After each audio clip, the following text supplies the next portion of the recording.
Hello and welcome to the Cover Band Confidential Podcast, the podcast for cover bands and cover band musicians to learn new things and up their game. Here in Atlanta, Georgia, I'm Adam Johnson.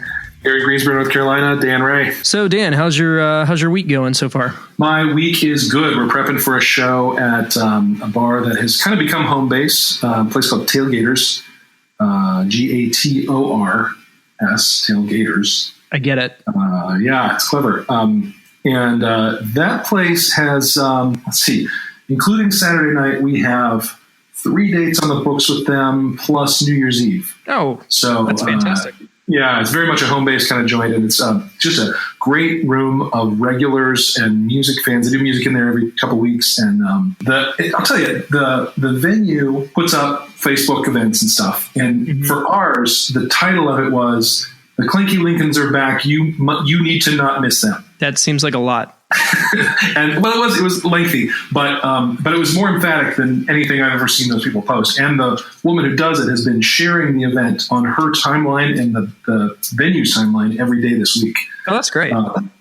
Which, it's just the kind of support for an event that is just, you just don't see it. It's really cool. Yeah, you got to be careful with the long taglines because they'll get cut off. But the reason why I said it was fantastic was that you've already locked down a New Year's Eve gig, and it's March. Yeah, she came to us about a month ago.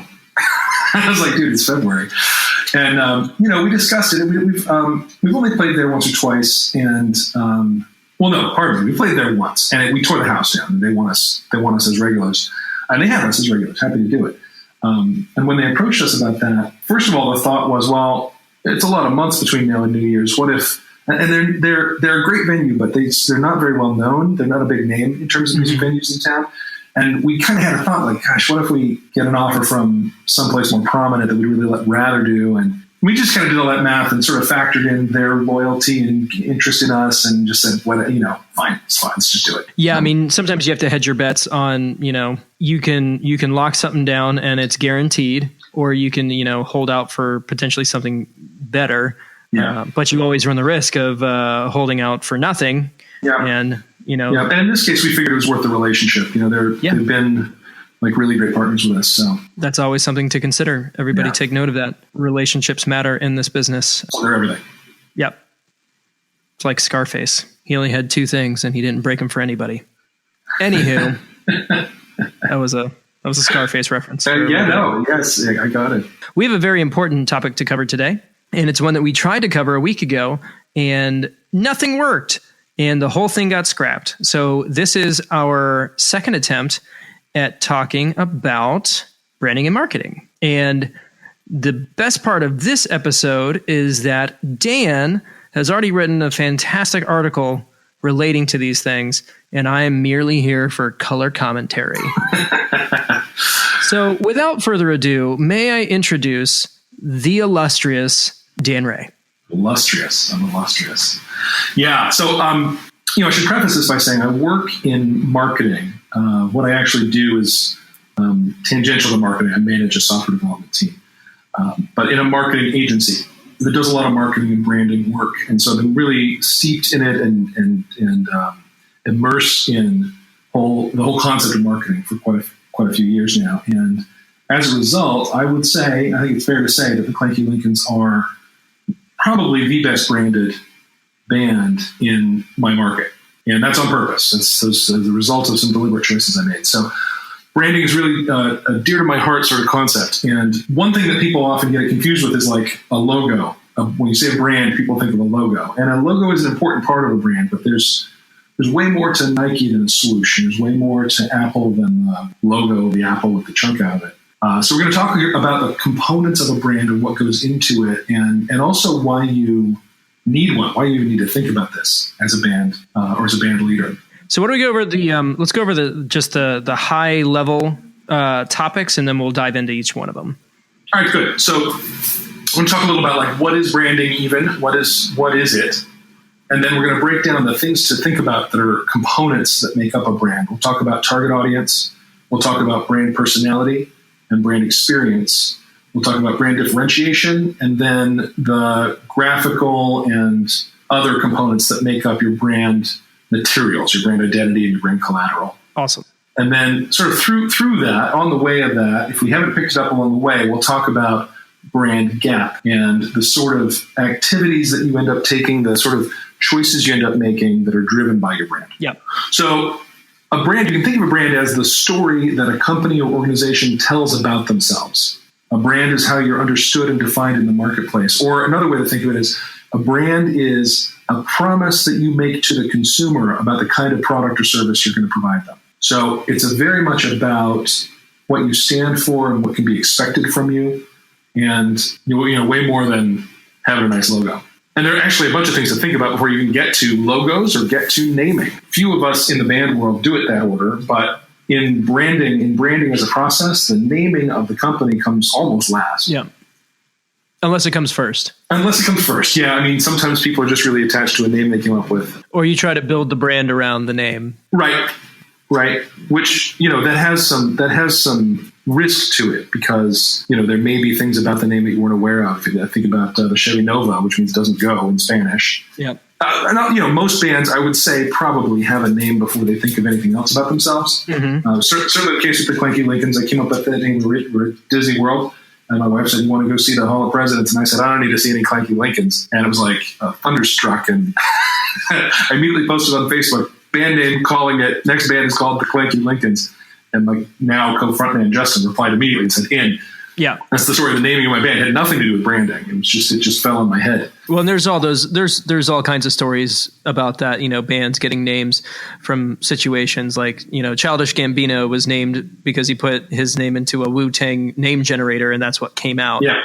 I found a really funny article this week about a neural network that's naming characters for Dungeons and Dragons, and there were some amazing band names in there. That's good. You know what? I saw a festival poster filled up with band and performer names that were created by a neural net, and it was amazing. It was really good. Anyway, all right, so the first thing you want to consider, or among the first things, is your target audience. And I like to think of target audience, target market as like an archery target. So there is the bullseye on the target, and that is the most important thing to hit, the most valuable thing to hit. It's what you're really aiming at. And then the target has rings, concentric rings that go out from that. So it's not like you're not aiming at those rings, but hitting them is not as, you still get points for hitting them, but it's not as valuable as the center. So when we're playing, the target audience that we are most aiming for, the bullseye of our target, is the women in the room. Yep. And our song selections are based on that, and our stage attitude is based on that, our dress is based on that to some extent. The first ring out from the bullseye is the male partners of those women who are at the bullseye, because they're going to drag them out onto the dance floor, and they're going to be part of the thing once I get the girls going. Next ring out from them is the single guys in the room. They're a little harder to address directly, but if you get the room pumping because you caught those first two target markets, you get them too. That's one whole audience we focus on. The other target market we have our attention on is the people who book cover bands. So venues, people hiring for weddings and parties, bar managers, that sort of thing. Well, and the beautiful thing about each of those concentric rings is that people can be in multiple rings at the same time. So, the single guys are there because the ladies are there, and then maybe the ladies are, their husbands are turning 40 and they wanted to book a band for that party. So each of those things can kind of overlap to a certain degree. And sometimes those single guys meet single girls at those events, and then they get married, and then, I mean, that's the point, right? Exactly. So lots of opportunities to get gigs amongst your audience, especially in the order that you are prioritizing them. All right. One other component to think about is brand personality. And if you think about brands from the perspective of what is their brand personality, they jump right out at you. If you think about Apple Computer, it's all about design and a high-end experience of working with their products. So you want to design a personality for your band. And, in our band, what we designed is the Clanky Lincolns are youthful, energetic, fun, and approachable. We're just regular guys.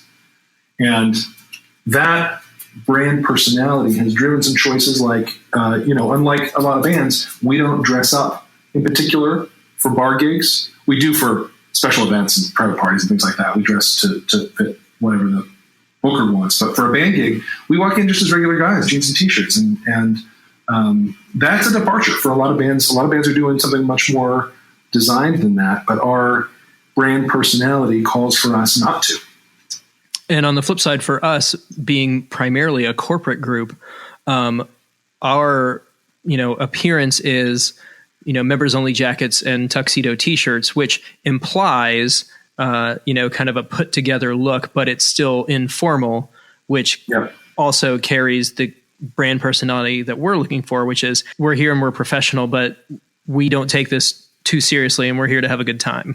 Exactly. And then, if like us, you identified two target markets, one being the audience that we're playing to and the other being people who book us, you can actually have two different brand personalities to interact with those two markets. So toward bookers, our personality is professional, friendly, competent, efficient, and a partner who delivers with no fuss, no drama. And by the way, all bands, that's what you want your brand personality to be with people who book you. It's a good one. It's a good one. Yeah. There are lots of other brand personalities, and they're not as good. You don't want those. Well, yeah. I mean, I guess I'd hesitate to say that there's a right one of any of these. There are some that work better for certain choices. Listen, I know a band whose target audience they picked was retirement homes. Right, so they're doing old-timey kind of music, at best like shag, swing sort of stuff for 90-year-olds. And that's the target audience they picked. And they have a blast doing it, and they clean up. They play all over the place, quietly. Yes, and early. Yeah. But, for them, they don't even really, they've got it so dialed in, they don't even interact with bookers anymore. They just show up on their day. I mean, their brand personality toward the booker is like invisible. Yeah. So while there are certainly some that work best when you're dealing with bars and stuff, we want to make sure people feel the latitude to design something here, because it really is design. Yeah. One of the things we say in branding is you've always got a brand, whether you meant to or not. Yeah, it's good to be aware of it. Yeah. I mean, if your brand is accidental, it's probably not positive stuff about you. All right, next component we want to talk about is the brand experience. So people have a particular experience when they interact with a brand. Think about it like McDonald's and Five Guys basically sell the same stuff, but you have a totally different experience in the two places. And the experience people have with you is a big part of the story that you tell about who you are. And this is a place, by the way, where a lot of accidental branding can take place. If a bartender overhears an argument among your bandmates, that's his brand experience of you. Right? Showing up on time is a critical moment of brand experience.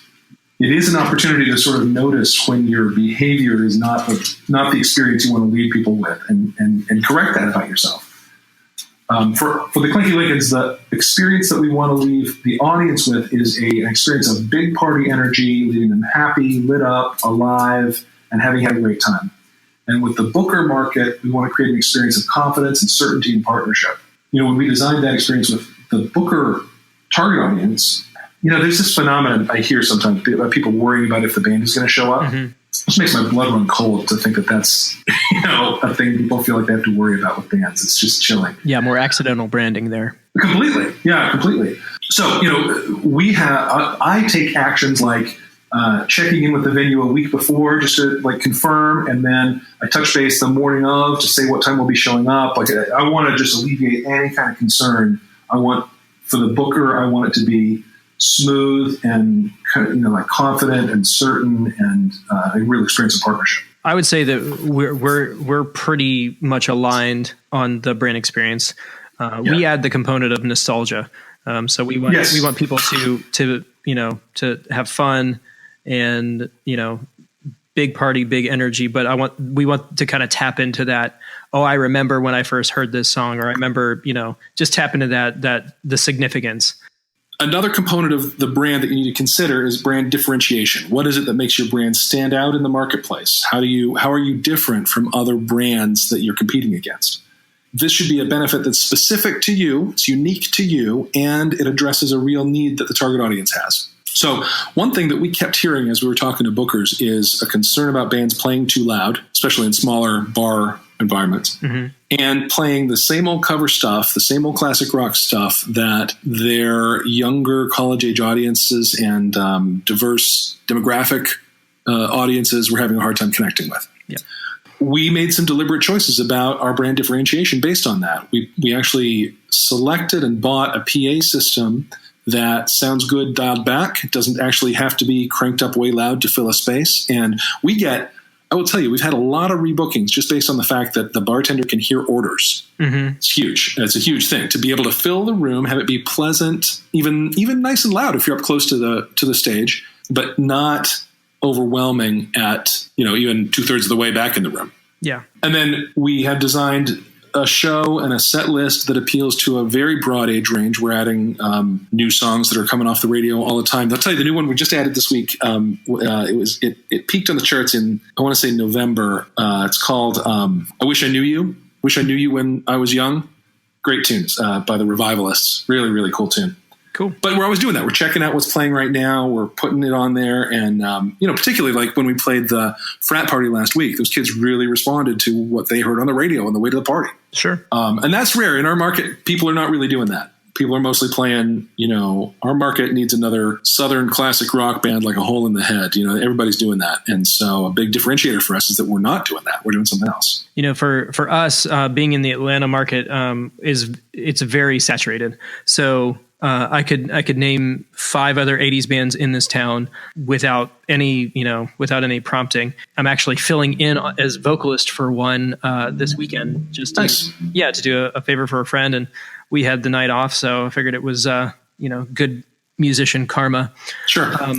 The things that we were trying to do to differentiate are, well, I would say the main differentiation between us and other groups that do what we do is we're co-ed and we're young. Mm.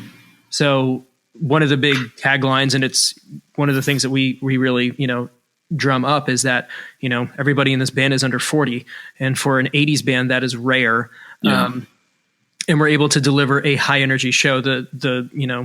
It's basically like if an 80s band played Warped Tour, like that's the level of, performance intensity that we want to give people, while still having, we're also kind of in the line with, everybody goes direct. So, volume is very reasonable. We've got a really nice PA that, can fill a room, but still be, tolerable for, for people in the front. So yeah, that's the main thing. Hey, just an aside, since we're talking about gear, I noticed on Facebook today that you are posting on a Helix group. Do you play Helix? I do. Yeah. We are both purveyors of the Helix LT, I believe. Yeah, I love my LT very, very, very much. Actually, what had happened was about a year ago, we had a private event come up that was in a very small event space with concrete floors and concrete walls. Mm-hmm. And it was, as soon as we walked in, we were like, this is not going to be good. And during the walkthrough that we did with the client, they were like, we're really concerned about sound being an issue. And I was like, okay. So I talked to all the guys and I was like, hey, this is what we're going to have to do. And I was like, I will go to Guitar Center and I will buy a Helix and I'll use it and I'll take it back. It's not super ethical, but we've all been there. Yeah. So I ended up buying one and downloaded a preset off of one of the worship guitar websites. It was like a Vox AC30 setup with the pedals that I would normally use. And I played that night and it was really, really good. And then I ended up having to play at church the next day. And by the end of the second service, I was like, oh crap, I'm gonna have to keep this. Yeah.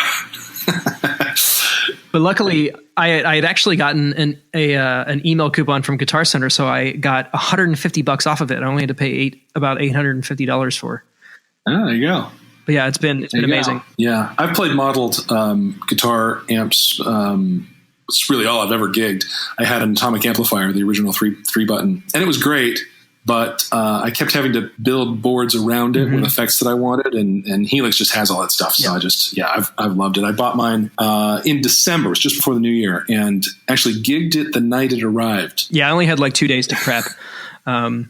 And yeah, it's been amazing. And before this, I gigged with an Orange Rocker Verb 50. Yeah, it was a big difference. And I'm not going to say I don't miss feeling that thing pushing up against my back, but I don't miss loading it in. Right, and the audience doesn't know. Nope. We actually get lots of compliments on how good our guitar tone is, and for all of the snobs out there, you should probably give it a second listen. All right. Well, that was an aside. I just wanted to. No, it was a good one. ask about that. All right. So the next component, now that we've done a bunch of thinking, and by the way, if you Google brand components, every brand expert has a different list of these that are important to them. There are lots of wrinkles and components and aspects. And I'm really just identifying a few that made a difference for us as we were doing this work. So I'd encourage you as you listen to this and as you think it through for your band to just do a little research on your own about what other ways to think of it there are. Also, if this is the first episode that you've had the chance to listen to, I recommend going back and listening to the Starting a Band episode that we did a couple ones back. It covers, between the two of them, it covers, I would say, the lion's share of information that you probably want to consider if you're starting a project from scratch. Yeah, for sure. All right, having thought of all the things that we've thought of, the next thing we can get into is brand identity. And that includes your name, and it includes your logo, and it includes anything else that is, we'd say, identifying, a tagline. I like your tagline a lot. By the end of the show, everyone's a member. Yeah, right. It's practically, we could consider that part of your brand identity. Yes. Just it's so central to the way you brand yourself and all of that. You want your name to be memorable. It's actually not important that your name is descriptive of what you do. The number of bands that start with the word "the" and end with "band" is high, and that's valid. There's a lot of tradition to that, but you're not stuck with that. I like our name. Like I said, it hit me like a bolt of lightning standing in Orlando one afternoon. Part of what I like about it is it's very ambiguous. People ask, what does it mean? What is it? Are you talking about the car Lincoln or, until they've seen our logo with the dancing president, it makes you wonder. It makes you think. And it's a little hard to pronounce. With all the K's in it, all the sounds. All the K's and all the, every vowel is a different vowel. And they, people really chew on it in their mouths and it makes it sticky. They remember it. And then I hired this fantastic comic book artist, a guy named Thomas Boatwright, who I first met by way of a comic he wrote and drew called Zeke Deadwood's Zombie Lawman, which is as hilarious as it sounds. Zeke Deadwood's a zombie and a sheriff, and he goes around basically stopping crime with his stench. It's awesome. But Thomas does, his whole ethos is sort of creepy, cuddly. And so I knew he was just the right guy to draw my Abe character. And in fact, when I described it to him and gave him the brief, I was kind of picturing like a broken down Abe animatronic, like bolted to the ground with his jaw hanging open in kind of a weird way. And his first sketch that came back to me with Abe like leaping up in the air in full dance was just so vastly better than what I pictured. Mm-hmm. It was so exactly what it needed to be, and I had been so far off. So finding yourself a real great partner to make a logo. You can make a logo using WordArt and Microsoft Word, but boy, don't. Find somebody who really knows what they're doing. And that's a fair point. The one thing to consider though is, depending on where you are and who you may not have access to a super talented comic book artist in your area, but that doesn't mean that you don't have access to these kinds of creative people. Very true. I would recommend a website called Fiverr, which is FIVERR.com. It's really just a community of freelancers that outsource their skills for jobs as cheap as literally $5. So it's always worth checking those kinds of things out. What I typically do if I'm starting a new project is I do the exact opposite of what Dan recommended. And I go to dafont.com and I download a bunch of weird typefaces and I write the name over and over again on a Pages document until I see one that kind of speaks to what I'm trying to do. That being said, once I've gotten the collateral together, I typically will send it to my my team of graphic design friends and let them do their thing. And like Dan said, letting creative people just have free reign over your ideas, while it's scary. While it's scary and intimidating and hard to do for some of us, their ideas are usually better than yours, or their concepts, or their ability to translate your ideas is worth exploring. That's why they do what they do. I mean, that's the value they provide. Absolutely. All right. So once you've got a brand identity, a name and a logo, things that are hopefully quite memorable, everything else that you build that communicates your brand, literally all of the design elements except name and logo, we'll call that brand collateral. Photography, font and color choices, taglines and bios, everything that is visual or verbal expression of your band. I would include set lists as part of your brand collateral. I would completely agree with that. Yeah. Any kind of canned, mic talk you use or patter, that's certainly all brand collateral. We have branded, like even our set lists are branded. So like our set lists are in 8-bit font. So even, nice. Yeah, I mean, we go That's good. all the way. Yeah. Do you give them away at the end of the night? We don't give them away, but people definitely have absconded with them after we finish. Sure. I'm very protective of my set lists. I don't like when I don't put them up front. I don't like when people are like looking at the set list while we are performing. That's a huge pet peeve of mine. Yeah, I want to surprise them with what's on it, but I guess at the end of the night, I don't mind if they take one. Yeah, no. We typically put ours facing, like pointed towards the back wall in front of the drummer, just so that they're harder to read. Yeah. So for us, in terms of brand collateral, we have some really good professional photography, and some that is posed, some that is on stage and performing. And I've used those a lot of different places. I've also assembled a library of design components. So way back in my life, I was a graphic designer, and I built some pieces that are design components that speak our brand. Pretty much whenever I use Abe, I float him on a craft paper, like a brown paper background with a starburst blapping out from his head. Mm-hmm. And if you go to the article that I wrote about this, which we'll have in the show notes, you can see some examples of that. I'm staring at it right now. And the beauty is I've used the same template for flyers for bar gigs now for actually the entire life of the band. And when it's up again, when, the Clanky Lincolns are coming back, you can see from across the room. You don't even have to read the thing. You just see Abe on a background of that craft brown, and it's totally obvious who we're talking about. That's what makes that's one of the things I'm talking about when I say we're one of the best branded bands around.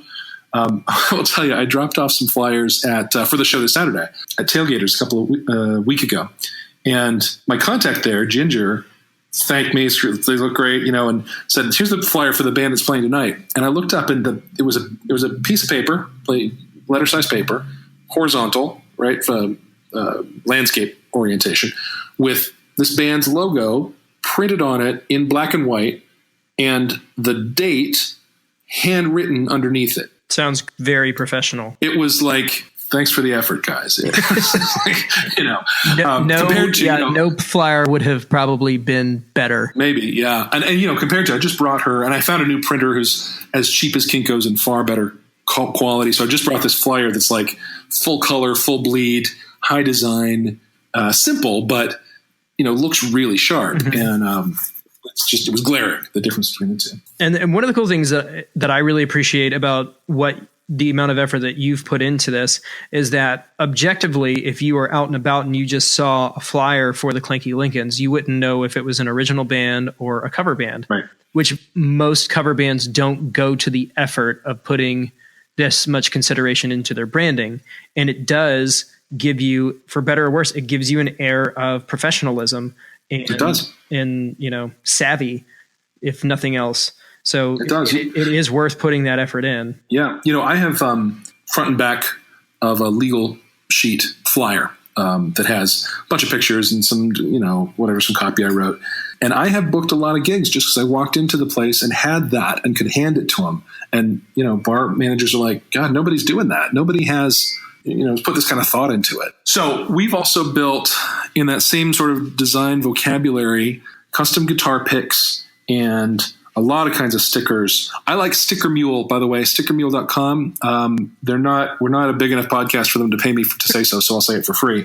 Their pricing is good, but then what they do afterward is they hit you with promotions that are ridiculously good. So I got buttons, 2-inch round buttons for I think 50 of them for $9, because they'll hit you with an email and say, hey, how about trying this for cheap? And they're good quality.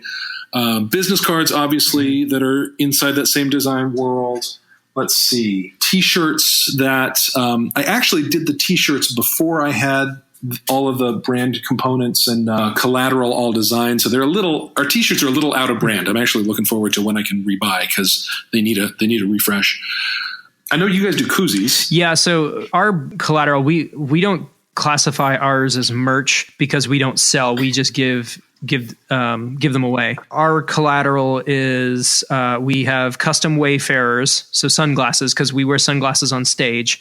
So they're neon Wayfarers with our logos on the sides, and we also do koozies. In our business cards, we use moo.com. And the reason why we went with Moo is because they allow you to have multiple versions of the same business card. So for us, on one side, we have like an 8-bit mock-up of the band, and on the other side is our website, and it's on like an 8-bit cassette tape. But what we did is I've submitted 5 or 6 of them, and they're all different colors. So there's a green tape and a purple tape and a pink tape. And so when you hand them out, we just turn them over and say, hey, pick your favorite color. And it's just another one of those things to show people, hey, we thought about this. We've put effort into this. And we get compliments on our business cards a lot. Yeah. I get the business cards with the sandwich in the middle. It's a thick card with a sandwich of color in the middle. So it's heavy and thick. And I mean, I hardly ever give one out without somebody saying, man, what a card. Yeah. Just, you want it to be something that, again, a differentiator, something that stands out. Yeah. The biggest compliment I've ever gotten was, I saw a promo from another 80s band in town, and their lead singer was wearing a pair of our sunglasses. Nice. So getting a little on the back end. Yeah, we've had the fun conversation. Let's have the less fun conversation. Right. Because having done all this thinking and work and design work, the next thing you have to confront is where your band's behavior and performance and the brand experience you're leaving is not a match for the brand you've designed. One of the places we saw that recently is that part of our brand personality that we've designed is approachable, like fun. You can come talk to us. We're just guys. One thing we notice is during setup and sound check, we are not approachable. Like, we're kind of stressed. We're busy. We're just not that way that we wanted to be. And we had to kind of have a come to Jesus conversation about it, that, we can be busy and still approachable. We don't need to, chase people away because we have to get the thing set up. We can actually work and talk. Setup's always been a stressful moment for me in the night. And to turn that into the freedom to be with people and be engaging at the same time was actually really great. But there's nothing natural about that for me. Yeah. We kind of ran into the same situation. When this band started, I was the lead singer, music director, booking agent, contract guy, sound guy. Anytime we did a gig, I was stressed out, like beyond belief. And one of the things that I just decided to do after a certain time is that I'm going to hire a sound guy. So that is one thing off of my plate. And he also does most of our admin. I have learned that I am a great communicator on paper, but the day of communication that's not my strong suit. Sure. So I split those things between our female vocalist, who is a total details person and a complete rock star in that approach, and I let the sound guy do what the sound guy does. And I just get to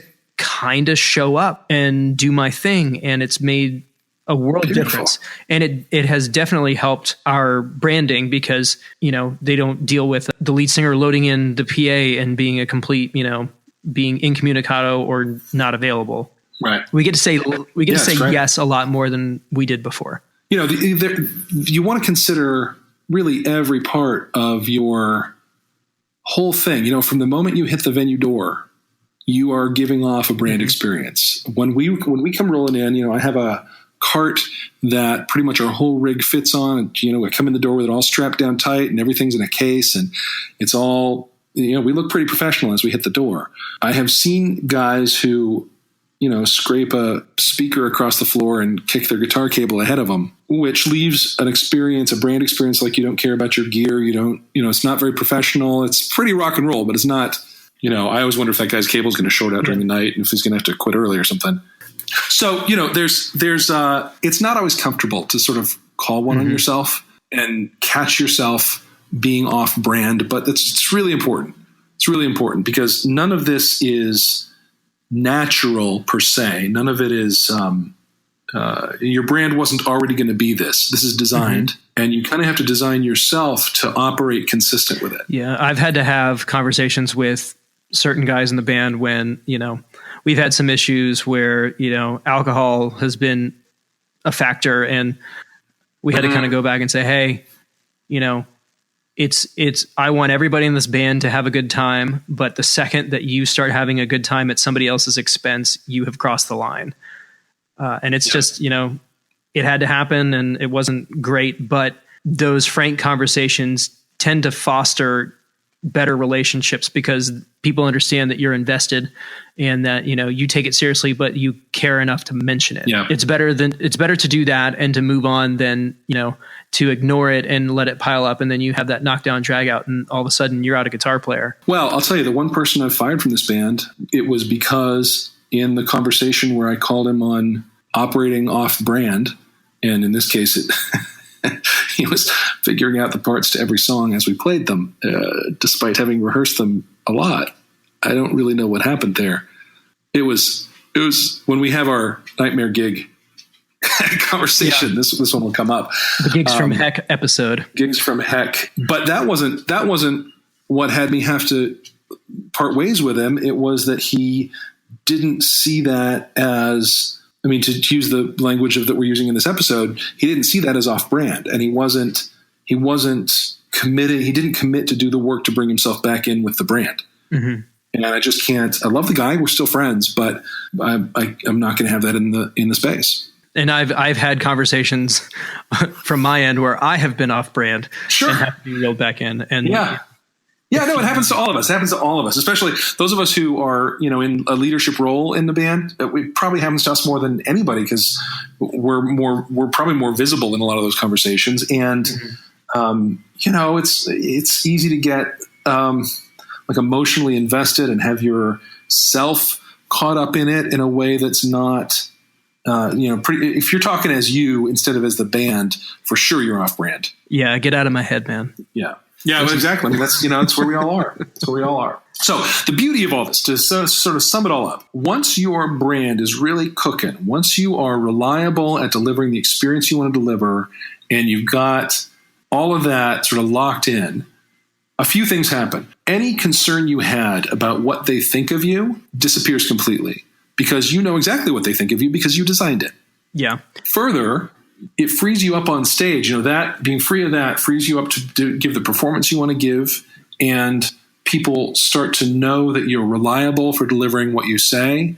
And rebookings, first-time bookings and rebookings just start rolling in because you're a known quantity, known to deliver something that is designed to be wanted in the marketplace. And next thing you know, you're Coca-Cola. Well, another thing that it's important to note is that we just covered all of this in the course of about 30 minutes. Yeah. In my case, Members Only's branding is ever evolving, ever changing, because it's still just one of those things where you try something new, and the logo that we started with is not the one that we're using now. The slogan that we started with is not the one that we're using now.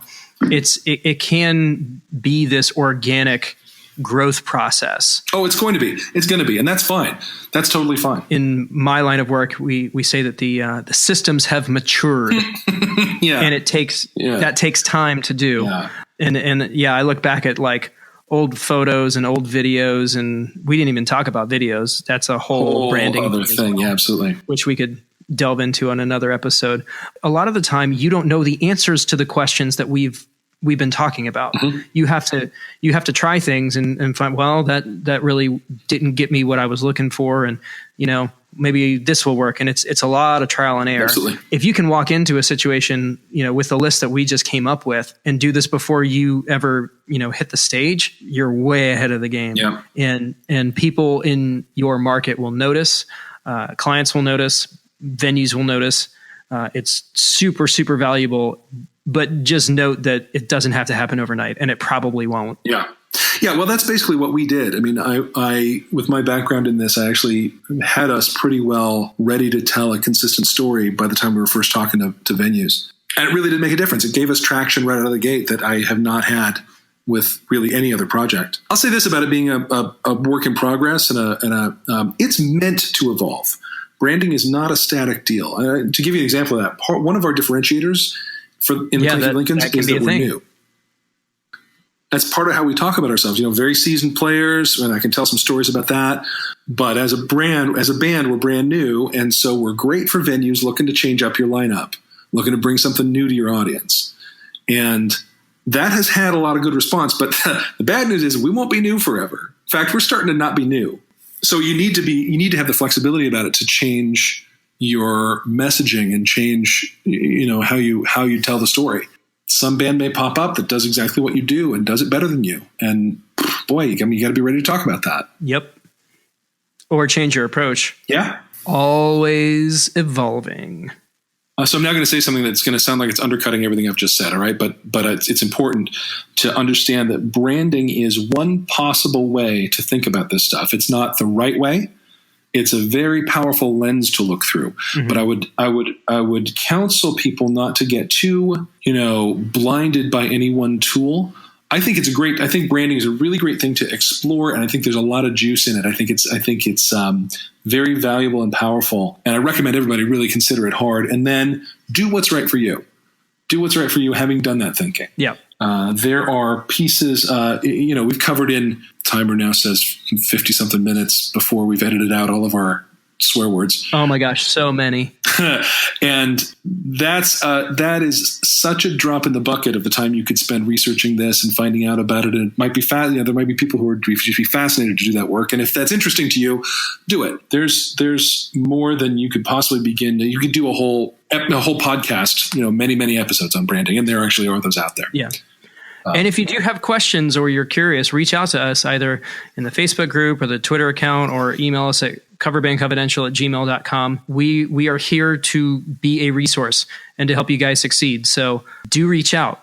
That is what we are, that's what we want to do. We want to help you guys go further faster. Yep. Fantastic. Good. I thought I was going to get out of editing a lot, but I don't think so. No. But at least I have your end of the conversation this time. Yes, that'll be a plus. So that is going to do it for us. Thank you so much for tuning in. If you would, please subscribe, like, and rate our podcast. It helps bring visibility, and please share with your friends. But we'll go ahead and wrap it up for today. From Atlanta, Georgia, this is Adam Johnson. From Greensboro, North Carolina, Dan Wright. And this has been the Cover Band Confidential Podcast, Episode 4. Have a good week.